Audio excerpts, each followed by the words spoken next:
আসসালামু আলাইকুম দাদরা, কি খবর? কেমন আছেন? নিশ্চয়ই ভালো আছেন। আমিও আছি, আলহামদুলিল্লাহ ভালো আছি। দাদরা, বর্তমান একটা নির্দিষ্ট একটা দল, এদের চলাফেরা কথাবার্তা, হ্যাঁ হ্যাঁ, বিভিন্ন জনসভায় বিভিন্ন পথসভায় যেসব ভাবে মানুষের প্রেজেন্টেশন করতেছে নিজের ব্যাপারে, হ্যাঁ, নিজের দলের ব্যাপারে, এতে বোঝা যাইতেছে কি কইতে পারেন?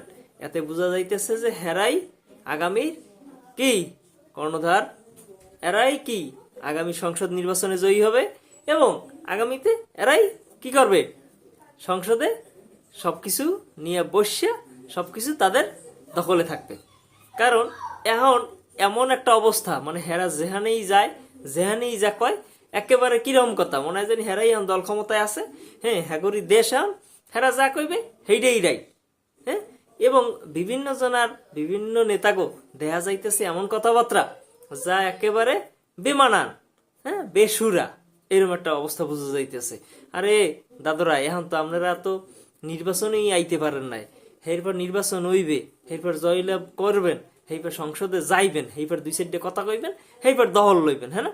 এখন আপনাকে এমন একটা অবস্থা, মানে দহল তো নেওয়া শেষ, এখন খালি একটু কাগজ কলমে লেখা বাহি আছে, সেটু আপনার সামনে করি হেলাইবেন না।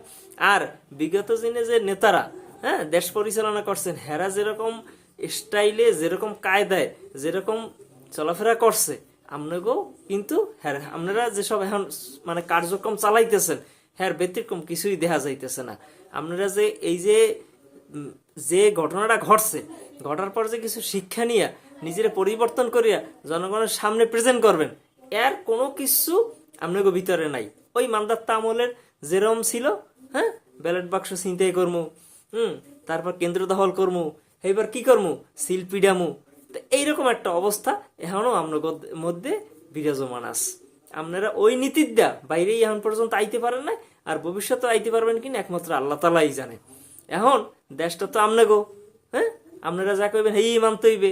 তো যদি হেইরমই হয়, তাহলে দেশের জনগণ কিন্তু এই যে যুদ্ধের পর এখন কিন্তু কথা কওয়াও শেখছে, হ্যাঁ, হাত চালানোও শেখছে, আবার কি মাইট দেওয়াও শেখছে। তাহলে এখন ভাবিয়া চিন্তা তারপর বুঝিয়া সামনের দিনগুলা কিন্তু যাইতে হইবে, কারণ সামনে একটা কঠিন সময় আইতে আছে।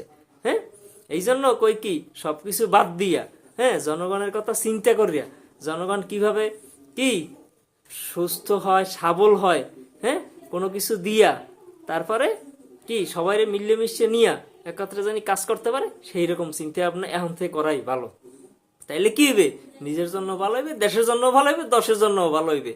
আর যদি চিন্তা করেন যে না সব মোর হেল্লার, মুই আল্লাহ সব লমু, মুই আল্লাহ খামু, তাইলে কিন্তু দাদু অনেক ভুল করবেন, অনেক কিছু মারপ্যাস হইয়াও যাইতে পারে। ধন্যবাদ দাদুরা, ভালো থাকবেন, আল্লাহ হাফেজ।